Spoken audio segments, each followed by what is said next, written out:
नमस्कार, मोर नाम तो अर्जुन छेत्री। मैं 2 नং रजापुखुरी अंतर्गत नदीधार गाँवर एजन बासिंदा। एबार मैं 2 नং वार्डर हिसाबे मैं प्रतिद्वंदिता करिसिलो। সেই प्रतिद्वंदितात मैं विपुल भोटेरे जयलाभ কৰিবলৈ सक्षम হৈছো। তাৰ কাৰণে আজি আমি সকলো ৰাইজে মিলি আজি আমি এসাজ তৃপ্তিৰ এসাজ আমি গ্ৰহণ কৰিলো ইতিমধ্যে।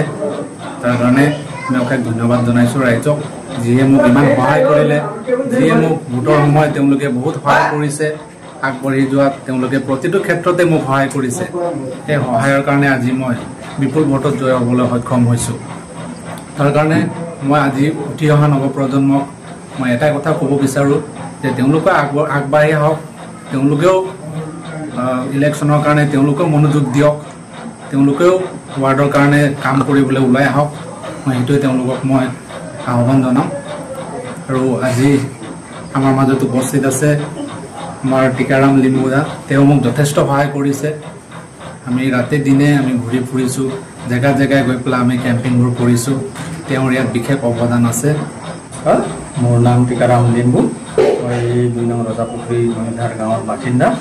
पोनपोटियाके मैं टाइम 60 অসমক धन्यवाद দিব বিচাৰিছো। আজি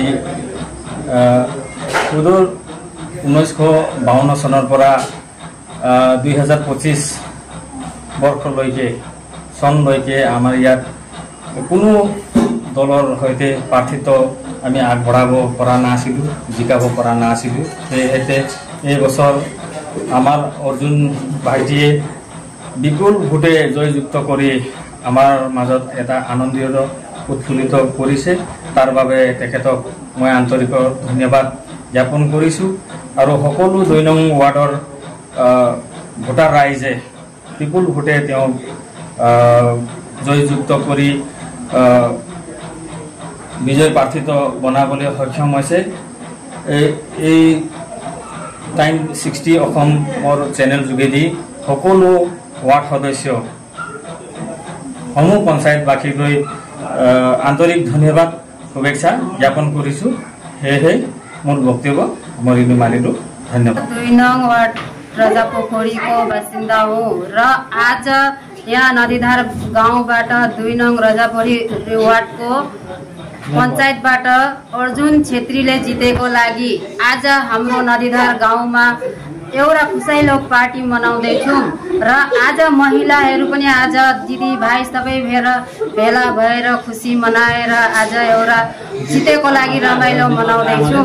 र आज जसरी हामीले भाइलाई जिताएर गयौँ त्यसरी नै हर साल त्यसरी नै अरू सबैले साथ दिएर अरू राम्रो हुँदै जाओस् र